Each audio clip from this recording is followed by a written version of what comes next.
live. Welcome to Seize Your Mind, the podcast about soccer, mental toughness, and life. I'm your host, Brandon Stone. Today's guest is Dan Abrahams. Dan, how are you? I'm very well, Brandon. Thanks for that energetic introduction. I love it. You're welcome. You're welcome. So for those of you who don't know Dan, he's a registered sports psychologist in the UK. He's also an author, has his own podcast called the Sports Psych Show, which is one of the most listened to sports psychology podcasts. And he's also a blogger. He's consulted for various clubs in the Premier League, including Fulham, West Ham, QPR, Bournemouth, and some others that will remain confidential. But lots of experience. He's worked with players from all different clubs. He also was a lead psychologist for England Golf from 2013 to 2016, and then England Rugby from 2017 to 2018. He's very passionate about what he does, and I'm super excited to have him to get to pick his brain and learn some things from Dan. So, how is everything across the pond, Dan? Hey, Brandon. Everything is it's okay. It's good. It's we were talking off air there. It's a challenging time for everybody as we're speaking. With everything that is going on with COVID. But I'm fine. I'm healthy. My family are as well. So we're pushing on through. Good. What's been your biggest challenge so far with the whole COVID thing? I think from a personal perspective, it's here in England, we locked down in March and things changed with my business, but operating in soccer as I do a lot and with various organizations in soccer, it's just been getting on site, to be honest, because obviously there's only a certain amount of people who can, given lockdown and given that tests are expensive. So I've had a few organizations who said, hey, we'd love to bring you in, but unfortunately we can't, given everything that's going on. So I think that's where it's been a bit challenging and a bit frustrating. But as you mentioned off air, we live in an age of the internet, and we do a lot of our work over Zoom and things like that, just as we're doing now. So that's a fortunate thing about modern technology. So that's been a lot of my work and a lot of writing and my podcast and I suppose consulting from a distance rather than within 2 meters, basically. So that's been the challenge, but it's we're okay. Yeah, there's definitely a lot of communication that gets lost when you're not right in front of someone. You can't really see all their body language. You can't feel their energy. So you work with what you got. Yep, absolutely. And I agree with that. And I think that Zoom is great. Skype is great, but I do agree that in an ideal world, you're in front of the person that you're consulting with. But hey, we gotta do what we gotta do. Yep. So tell me about, how did you get into sports psychology? I know you played golf before. What made you want to get into to helping athletes? Yeah, sure. So I was a professional golfer, as you allude to there, and I was an okay professional. I wasn't the best. I played some mini tour events here in Europe, and when I was playing and competing, I think it was the mental side of the game that let me down a little bit. And I was one of the players who was asking why all the time, basically. Why do I feel like this? Why do I lack belief? Why do I walk onto the first tee and think that everybody else is better than me, is swinging better than me? And why do I stand on the tee and look at the water and the trees and the rough and the bunker rather than the fairway? And I do sometimes think that sometimes as a gladiator in the arena, you don't always want to be asking why. You want to be a bit more of a doer than a thinker, although thinking a little bit about your sport is a good thing. But I finished playing. I didn't win much money, so it was time to move on, and I started coaching golf, and I did all my coaching qualifications here in the UK. And I became even more curious. I was curious about the mental side of sports as I was competing in golf, and I saw a few sports psychologists myself. And as I started to coach, I became even more curious about the psychology of sport. So as I was coaching, I went to university. I did a degree in psychology, a master's degree in sports psychology, and then I came to a crossroads. It was, do I do the golf coaching with a bit of sports psychology on the side, or do I become a full-time registered sports psychologist? So I chose the latter because I wanted to work in lots of different sports. And just I just felt there would be a greater amount of intellectual challenge, I should say. And so that's what I did about 15 years ago, and that's what I've been doing over the last 15 years. So working in multiple sports, but predominantly in soccer. So I started getting involved in soccer about 15 years ago at non-league level here in England. Now, did you play growing up? I did play. I didn't play to any level whatsoever. I played at school, and I was okay. You know, I certainly wasn't anything exceptional, and there was no reason to keep playing from a competitive standpoint. And to be honest, the golf took over.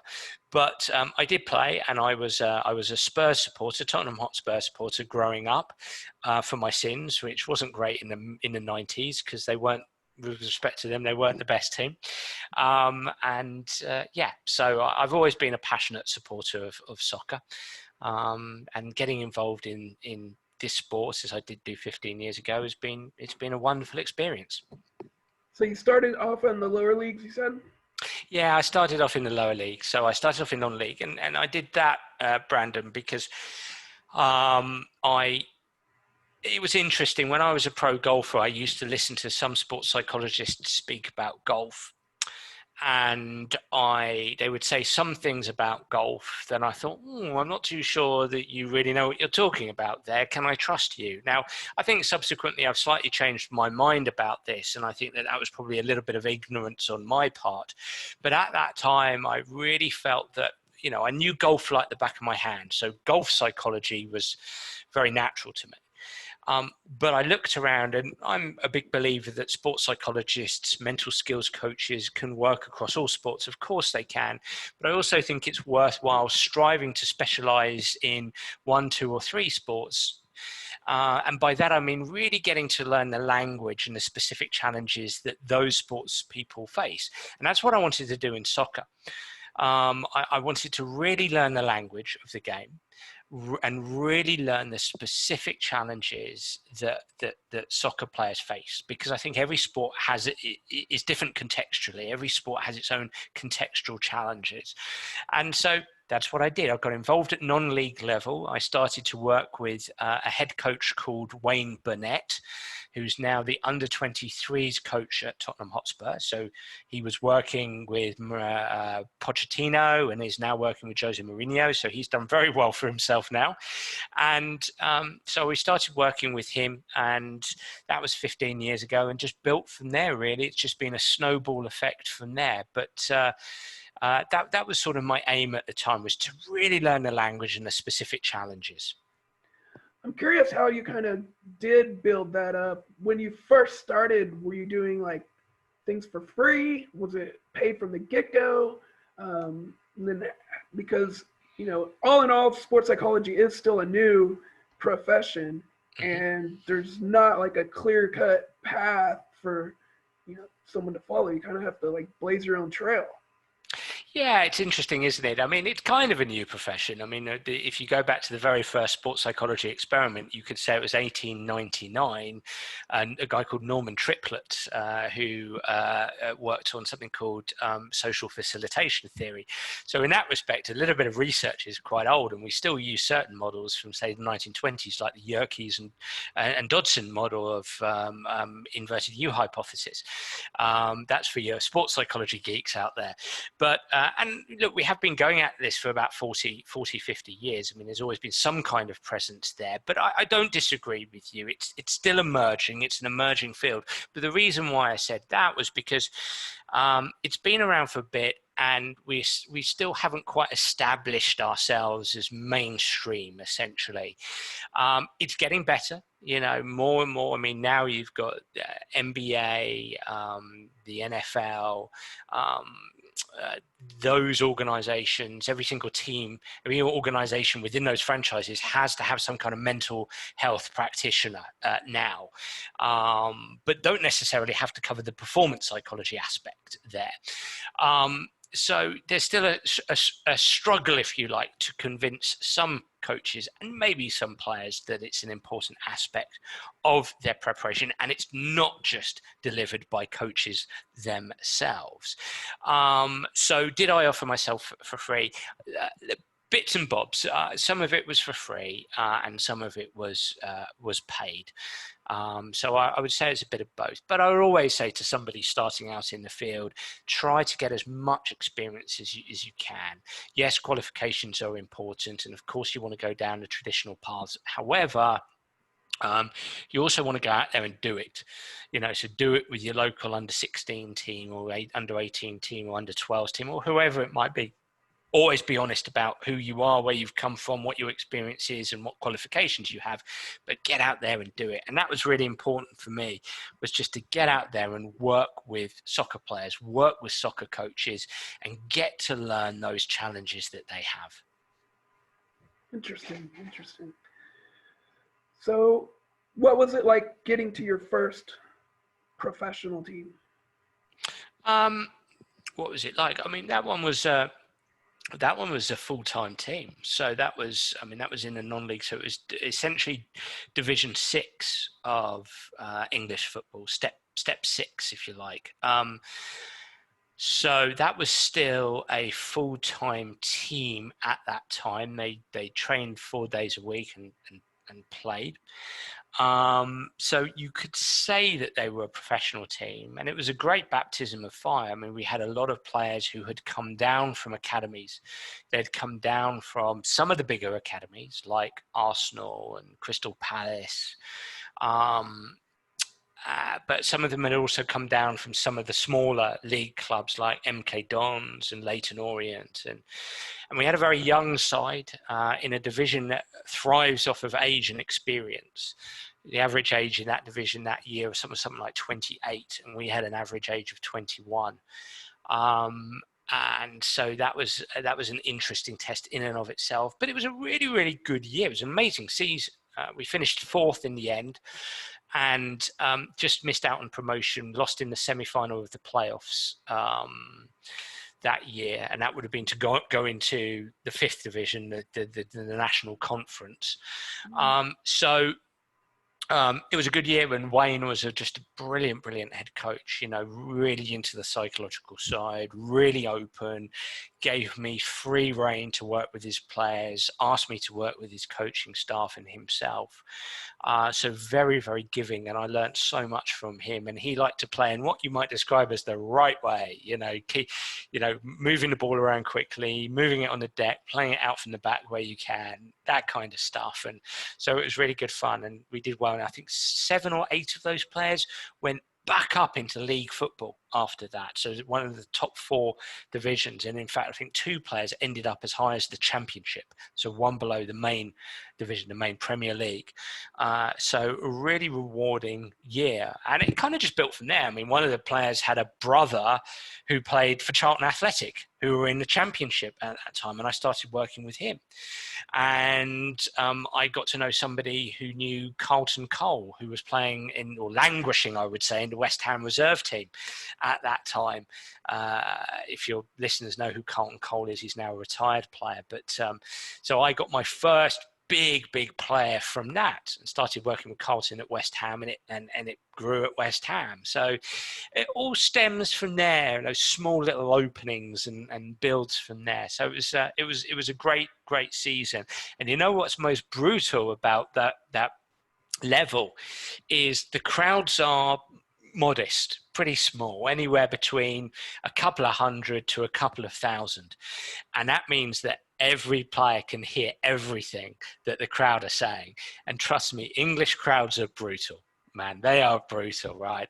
And So, whether it's a bit of a chant or whether it's individualized, specifically picking out a player, the crowds were brutal. And so helping players that way, helping players in all kinds of psychological ways was something that I was looking forward to doing, and I got to do. It was great. It was great fun.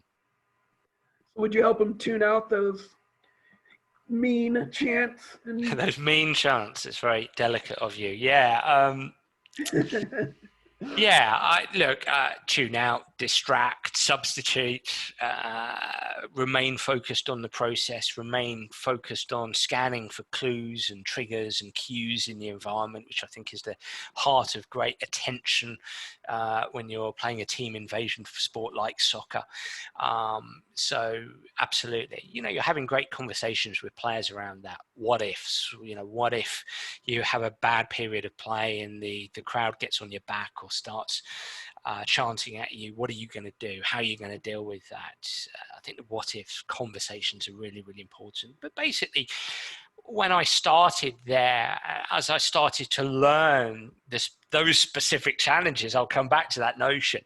I started to realize pretty quick in soccer that not a lot of soccer players have a framework for the mental side of their game. I've been blessed over the last 15 years to sit down with some of the world's best soccer players, being based here in England and Europe. And when I say the world's best soccer players on the men's side, I would also say that I've worked with a number of young players from the US women's national team and older players, a number from the US women's national team as well. And it's always the same, Brandon. It's very interesting when you sit down with these players and you ask them what they're trying to achieve from a mental perspective, a psychological perspective. The blank look runs across their face, and tumbleweed flows across the floor because it's all very silent and quiet, and they're able to tell you what the responsibilities are within their role, but they're not really able to tell you what they're trying to achieve mentally. So I've built up a passion to help as many players as I can have a framework to the mental side of their game, a competitive framework, if you like. This is what I'm trying to achieve mentally on the pitch to give me the best chance to high perform more consistently under pressure. High perform more consistently under pressure. I think that is the definition of competitiveness. So that's something that I've been trying to do for the last 15 years. Interesting. About that, what are some specific tips that you would give to, for example, my college team that I help with, Rogers State, they didn't have a season this year, so they're just practicing. Like some of the players have expressed that it's hard to stay focused when there's not a finish line. What advice would you have for them to be able to keep going 100% when they're quote unquote don't think they're playing for something? It's really interesting what you've asked me there, because you've not just asked for a simple tool or technique that can help a player mentally on the pitch. You've sort of brought into the question this strange landscape that we find ourselves in right now, the environment we find ourselves in. I know a lot of college teams out there at the moment are challenged by the fact that there's no full season as such. There's just a lot of practice, a lot of scrimmaging, as you might call it. And so how can players stay focused, stay motivated on the pitch? Why should they bother? And one thing that I'm a big believer in, Brandon, is that I think mental skills need to be embedded into the environment you play in, you practice in, you compete in. Let me emphasize that word embedded, to embed.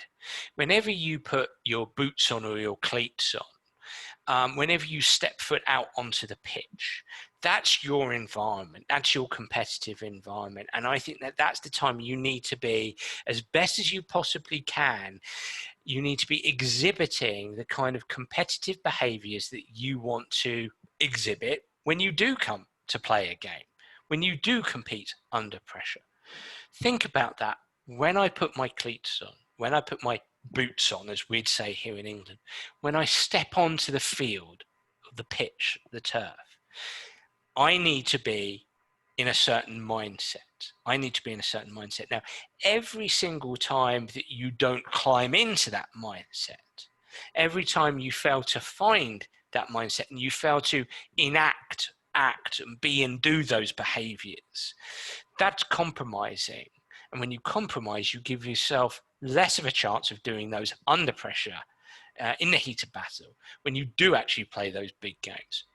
So one of the things I would be saying to all of my players right now is you want to be executing every single behavior, every single action, every single movement, every single motion right now in the same style as you would be if you were actually playing a season, if you're actually and absolutely playing your season. And so a nice little technique to help you do that. I mean, and I start that way because I do think it is a philosophy. I do think it is a way of being and a way of doing. It is an approach, and it is striving to be, and we can talk about vulnerability and stuff later, but it is striving to have that kind of attitude. But it's not always, as you're kind of alluding to right now, well, Dan, that's not easy to do. How can I do that? I have a technique that I've used over the years that I've devised that I call a game face. And if you Google me, if you Google Dan Abrahams, you Google game face with it, that's something that I've done quite a little bit on. So it's one of the techniques I'm known for, and I've written about in my books, and I talk a lot about when I'm in front of an audience. So what a game face is, it's the personality you want to be on the pitch. It's the attitude you want to portray. It's your optimal mindset, and it optimizes your physical state. To explain further, let me give you a little bit of a story here. So one of the clients I have here in England happens to be regarded as one of the best players in the world right now. He actually finished in the top 20 of the Ballon d'Or last year. So the Ballon d'Or being World Player of the Year. He plays for one of the leading clubs here in England, and he went into the Champions League final, so arguably the biggest domestic game in the world, so that big game between the European clubs. He went into the Champions League final on the 1st of June 2019 with one main objective in his mind. And that main objective wasn't gotta win, gotta win, gotta win. It wasn't gotta perform, gotta perform, gotta perform. It wasn't I want to be man of the match. I want to score a goal. I want to keep a clean sheet. It wasn't any of those. This was his main objective. His main objective was to be dominant and relentless. His main objective was to be dominant and relentless with every run, every movement, every action. His main objective was to be dominant and relentless with every responsibility within his role. He was creating, weaving a story Monday, Tuesday, Wednesday, Thursday, Friday, going into this Saturday night game. His story was, I don't care what happens on the pitch, I'm going to be dominant and relentless. I'm going to be dominant and relentless. If I give the ball away, dominant and relentless. If we go a goal behind, dominant and relentless. If I miss a chance to score, dominant and relentless. If my cross goes into row Z, dominant and relentless. No matter what happens, dominant and relentless. So dominant and relentless was his game face. Dominant, relentless was his game face.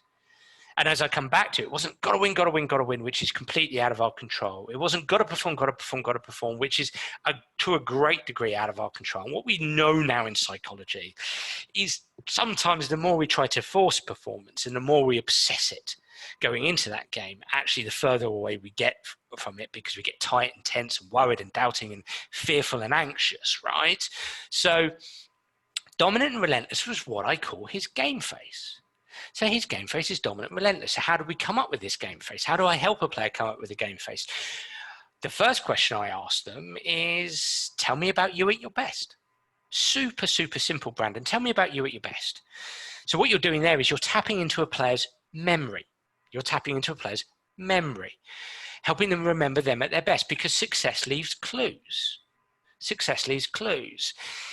And what you're trying to do is you're trying to help them break down their best game into some key words, or what I would call action-based words. So if a player says, well, I was really creative, that's very, very nice, but you can't just go on the pitch and do creativity. What we want is some action-based words like alert, alive, lively, relentless, sharp, dominant, upbeat, focused, calm, cool, athletic, relaxed, etc., etc. This player picked dominant and relentless because he said to me, Dan, I'm dominant in challenge. I'm making dominant runs. I have dominant body language. When people are watching me, I'm dominating the opposition. I'm relentless with everything I do, getting up and down the pitch. I'm relentlessly closing down the guy I'm marking, etc., etc. I'm dominant and relentless, dominant and relentless. So what you know when this person is thinking about their best game and they're talking about being dominant, relentless, they're opening up great pictures of them at their best. What you know is those words, those action-based words are meaningful to them. They're meaningful to them. They're making them feel, they're helping that player feel good. They're helping that player feel good. A similar story here about Game Face is a player I've worked with, and this player allows me to talk about this work, so I can mention her name. It's Ali Long, who's a member of the US women's national team. So I've worked with Ali for the last 4 or 5 years, and when I started working with her, it was December 2015, and she'd just been chosen to go to the January camp 2016 to trial with the US national team. She'd been trialing for quite a few years and never quite made it into a tournament squad.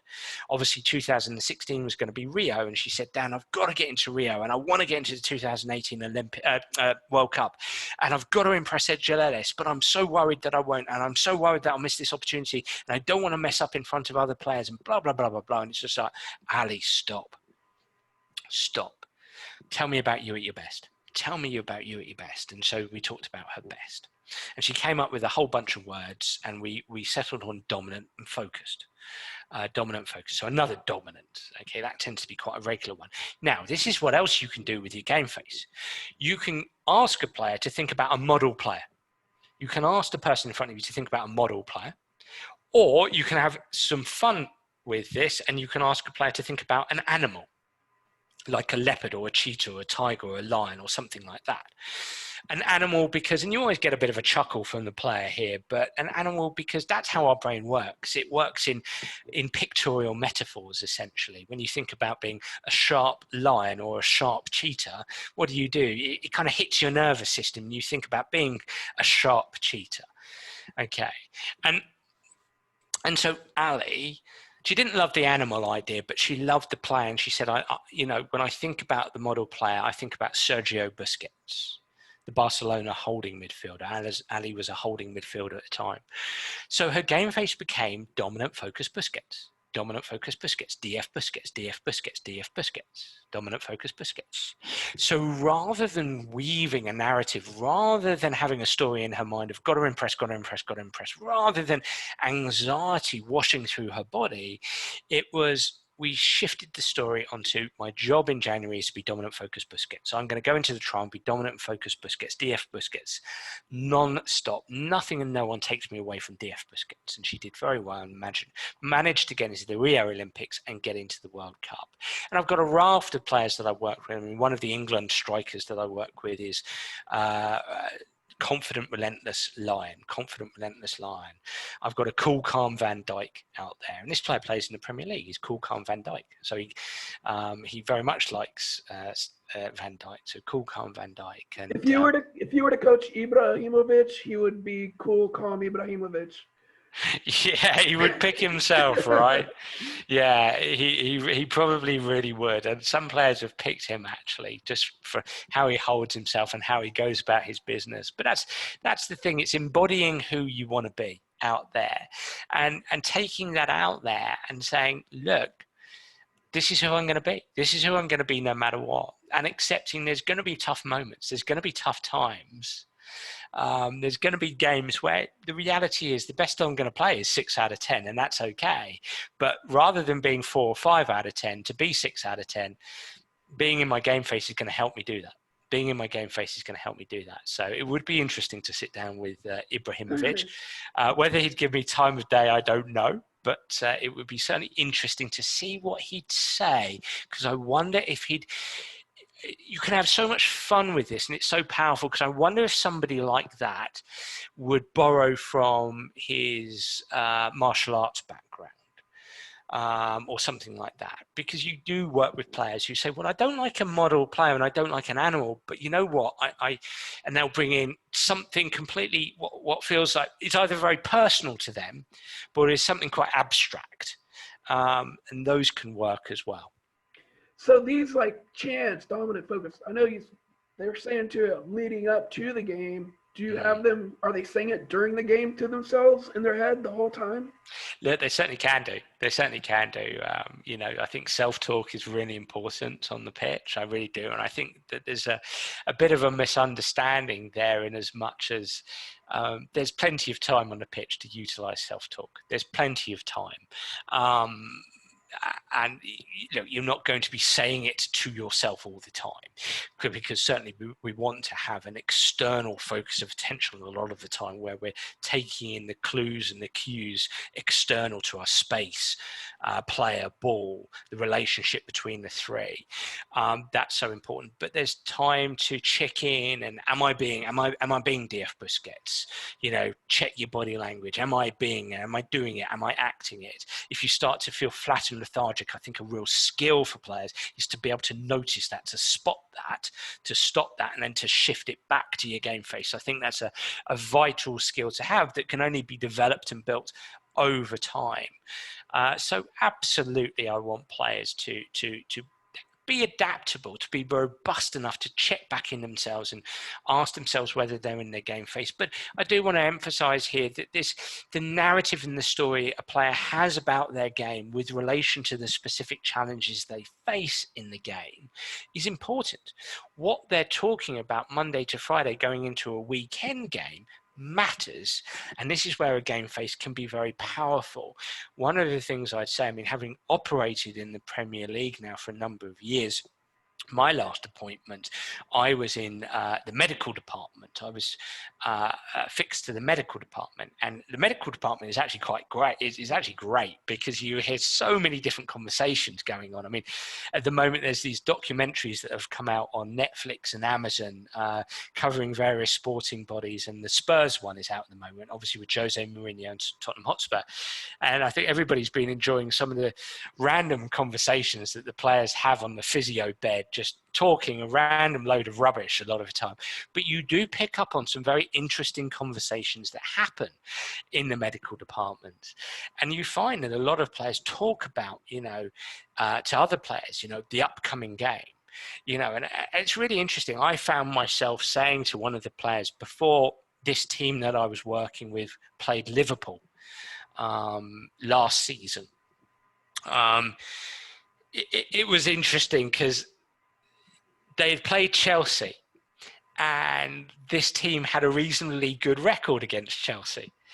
And the story, the narrative across the club, and the language the players used was actually quite positive going into the Chelsea game, because they'd had some good experiences against Chelsea. So the words and the story were quite positive. Whereas the story against Liverpool was really quite negative. And I found myself saying this on quite a few podcasts and in a few articles recently. I think actually I've got a tweet going out tonight about it. And that's that Liverpool are Liverpool, not just because Liverpool have great players. They're Liverpool because they have great players, but not just because they have great players. Liverpool are Liverpool right now because other clubs perceive them to be Liverpool. Because the language they have every single day, Monday, Tuesday, Wednesday, Thursday, Friday, going into the game against Liverpool, is a little bit destructive, a little bit negative, a little bit unhelpful. They're entering what we might call in psychology a threat state rather than a challenge state. We're not challenged by it, we're threatened by Liverpool. And everything about Liverpool, Anfield, the "This is Anfield" sign, the Kop, Jurgen Klopp, Sadio Mane, Trent Alexander-Arnold, all these players, everything about Liverpool right now induces anxiety in the teams going to play there. And that makes a difference to their capacity to compete on game day, to be in that game face, if you like. And that's where I will work with players to be able to weave a different narrative, which is we're playing Liverpool and I can't wait. I'm excited by that. I'm excited to express myself on the pitch against Liverpool. I'm going to be in my game face. I'm going to be cool, calm Van Dijk, or I'm going to be upbeat, aggressive Aguero, or I'm going to be confident, relentless Cheetah, or I'm going to be energy and effort, or whatever your game face is. We need to have a more adaptive story going into opponents that threaten us so we can enter into a challenge state. And there's starting to be very good research evidence to suggest that that's very much the case. So it's a fascinating landscape, Brandon. It is. And I see that with, in the college with teams that, we've never beaten. It's just 11 players. But in the player's mind, they're giants. And I can see how being able to switch from they're a threat to they better watch out for us because we're coming.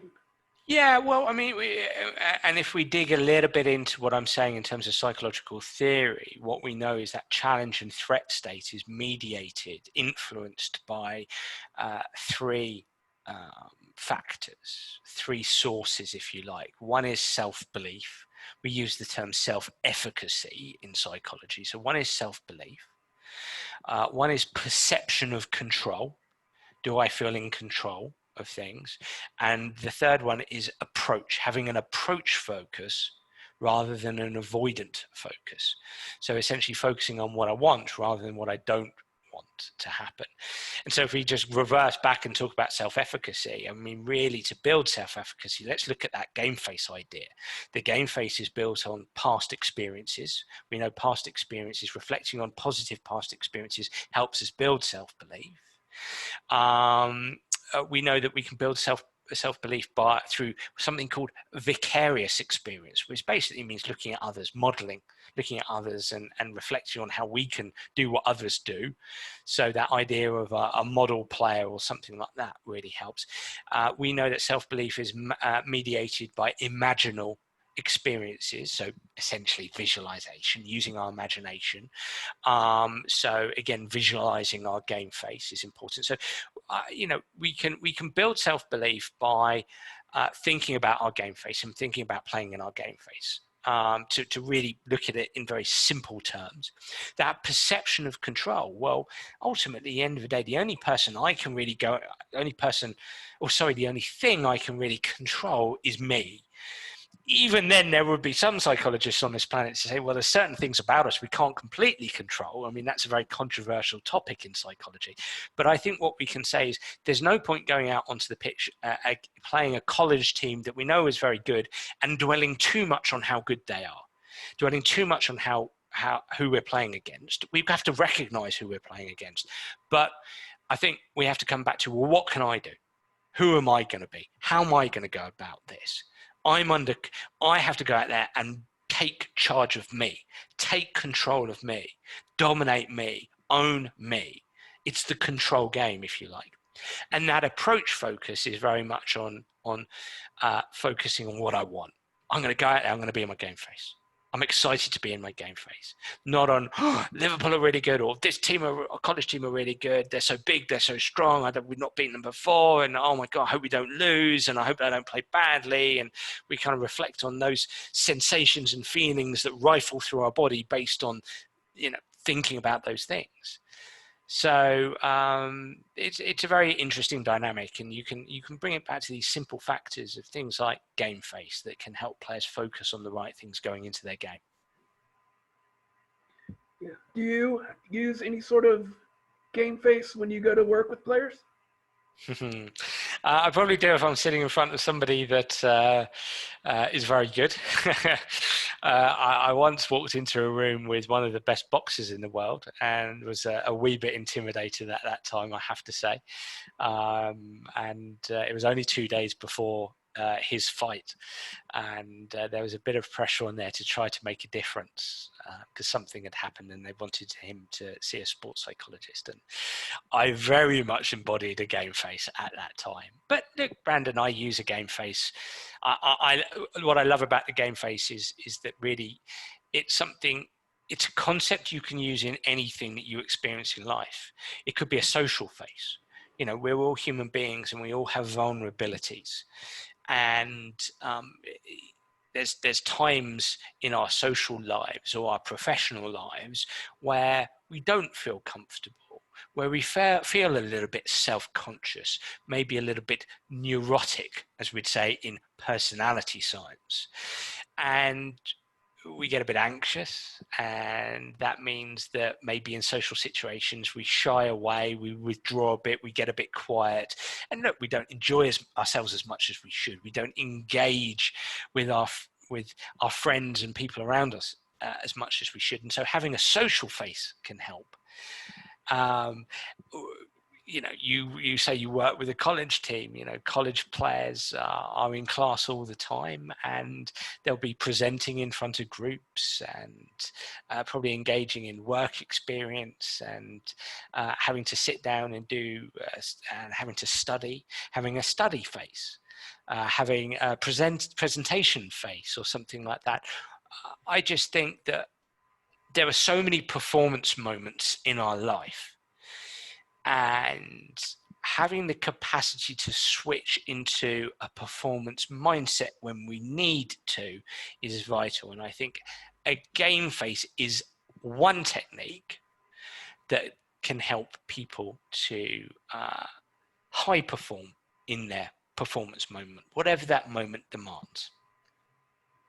Let's go back to what you said about when you ask players what mental mindset, mind frame, and they just stare like, what are you talking about? So how do you kind of like get them aware of that and help them with that? Hey, look, it's a good question, and I'd like to give you one answer, which would be an overarching answer. You'd appreciate yourself that sports psychology is so much art accompanying science, maybe over and above science, but certainly accompanying science. And you do often get a feel how you'd introduce the mental side of the game to a player. And often, look, the player's sitting there because often they've got in contact with you, and they want to have a conversation to improve the mental side of their game. And one of the major questions will be from me, what are you trying to achieve on the pitch? And they'll sit there blankly and not really know. So it's a difficult one to answer because there's no one way. And you know what, Brandon, I might start with, okay, so I suppose organically what will often happen is they might be blank about, well, this is what I'm trying to achieve mentally. They won't necessarily have an answer there, but they will have an answer for what they're trying to achieve on the pitch. They might and ah a bit, but then they'll go, well, Dan, come on, I'm a competitor, I want to win. Or they'll say, oh, well, I want to be man or woman of the match, or I want to stay in the team, or a striker might say, I want to score, a defender, a goalkeeper, keep a clean sheet, a midfielder, a winger might say, I want to assist. Those tend to be the answers that you get. And that's a little bit of an in, because then you can start to talk about those things with relation to control. And how they can be a forerunner to stress and anxiety, performance anxiety. And you can start to talk about the things that they can control on the pitch. And that's where I can creep in game face and all the other techniques that I'll use with players. I mean, I think the overarching message here to anybody who's listening in is please do try to have a mental framework. Because the complication of the game, as in the difficulty of the game, it's a difficult game. It's a fast-moving game. There's chaos thrown at you at any given time. Chaos hits your retina at any given time. It stretches your capacity to pay attention. And it stretches your capacity to pay attention at any given moment and help others, be a great teammate. So you've got to physically function, you've got to stick to the responsibilities in your role. That in part requires you to pay attention to what's going on around you and the chaos that's ensuing going on around you. And you've got to have the capacity to help others.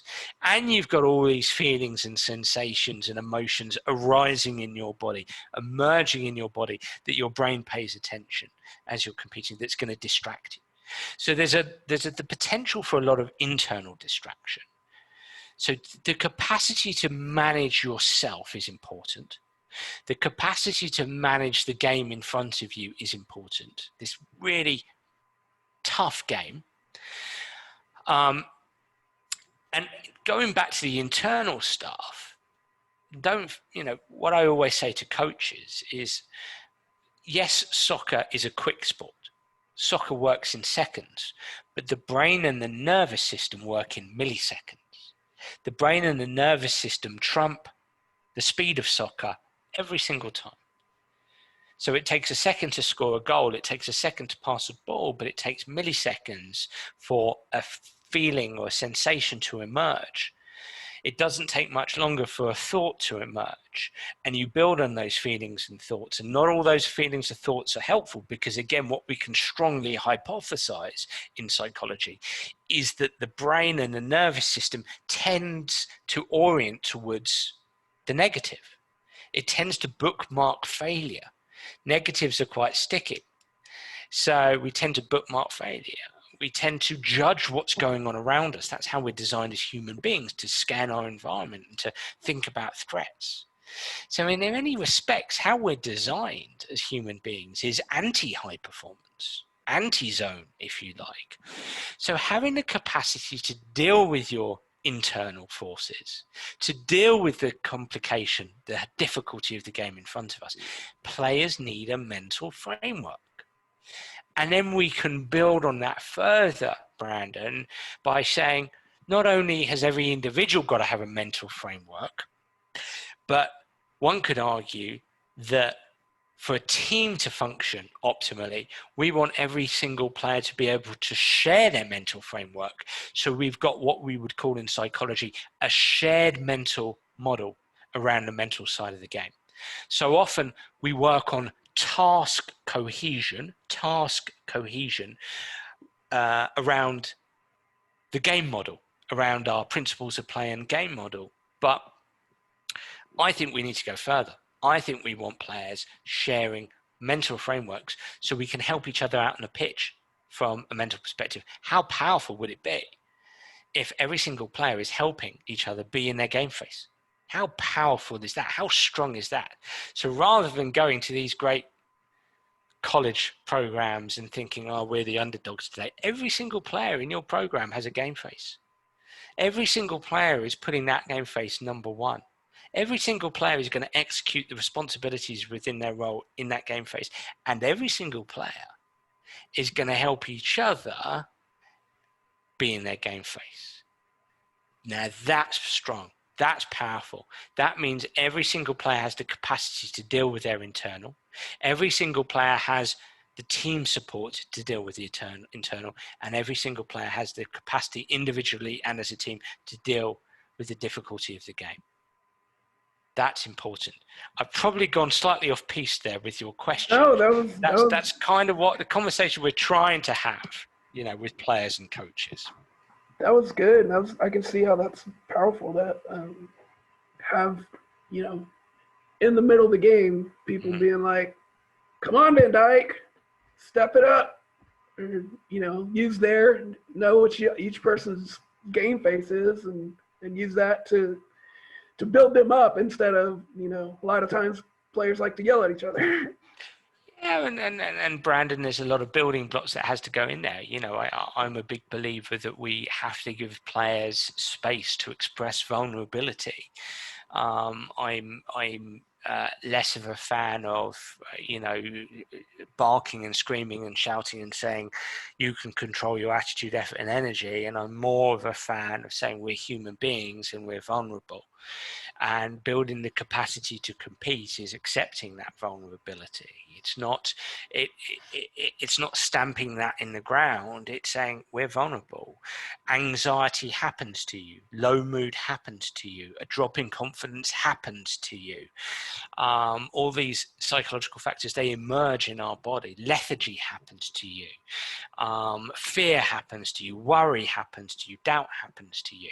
We have to develop an environment, a psychologically informed environment that helps us as coaches to help players be able to manage these vulnerabilities. That's vital. We don't do that by ignoring them. We don't do that by bullying them. We don't do that necessarily through insistence. We do that by helping players upskill, by helping them become mentally skillful, by sharing stories of vulnerability, by sharing solutions related to vulnerability. That's how we help players become mentally skillful, in my opinion.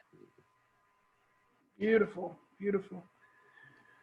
My last question is, what is the best road for someone who wants to learn about sports psychology, wants to maybe be a sports psychologist, wants to play, or wants to work with pro teams, but they're here in the United States?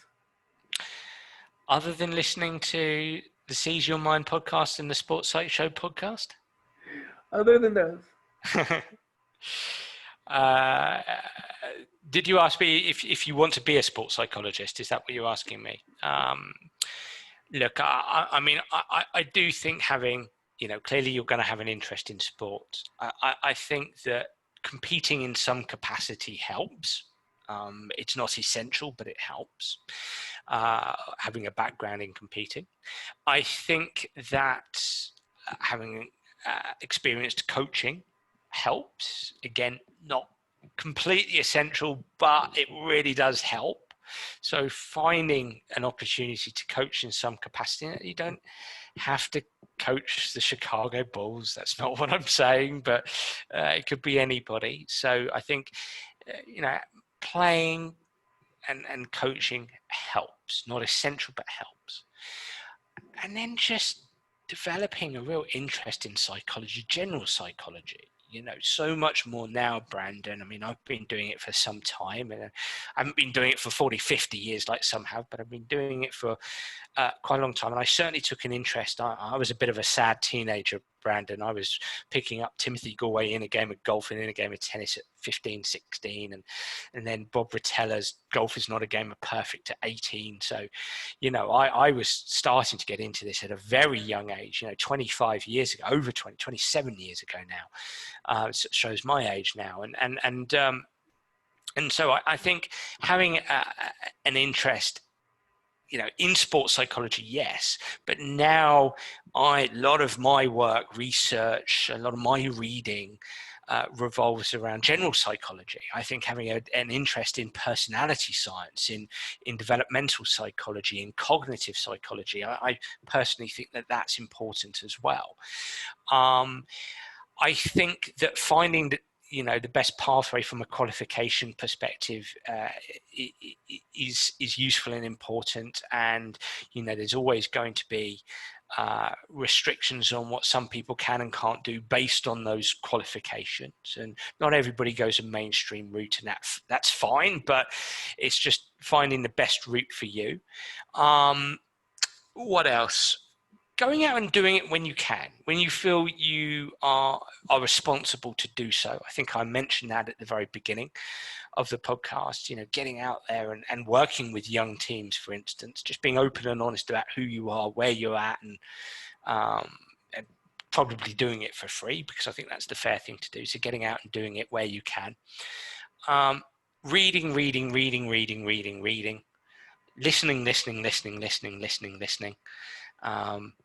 Those would be my main pieces of advice. Simple as that. Awesome. Well, Dan, thank you so much for the words of wisdom. I've truly enjoyed learning from you, and I hope we can chat again sometime in the near future. I've been delighted and honored to be on the podcast, Brandon, so thank you very much for your time. All right. You have a good day. It's almost night there, huh? Yep. It's Friday night, so I'm going to chill out now. Sounds good. All right, Dan. We'll see you. Take care. Cheers.